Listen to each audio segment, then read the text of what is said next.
താണ്ടാ തിരുവനന്തപുരം, നമ്മുടെ തിരുവനന്തപുരം.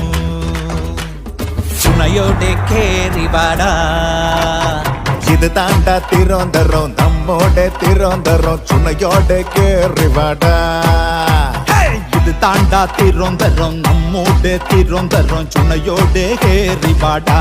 പ്രൗഢഗംഭീരമായ പാരമ്പര്യവും ശ്രേഷ്ഠതയും ഒത്തിണങ്ങിയ saint Joseph higher secondary സ്കൂളിൽ ജനുവരി 4 മുതൽ 8 വരെ അരങ്ങേറുന്ന സംസ്ഥാന സ്കൂൾ കലോത്സവത്തിന്റെ ഭാഗമായി ഭവാനി നദി 6ാം വേദിയായി ഒഴുകിയെത്തുന്നു. നീലഗിരി മലകളിൽ ഉറവ കൊണ്ട് കേരളക്കരയെ പുളകം ചാർത്തി തമിഴ്നാട്ടിലേക്ക് ഒഴുകുന്ന ഭവാനി എന്ന ഈ മഹാനദിയെ സാക്ഷിയാക്കി 6ാം വേദിയിലേക്ക് എല്ലാ കലാകാരന്മാരെയും കലാപ്രേമികളെയും ഹാർദമായി സ്വാഗതം ചെയ്യുന്നു.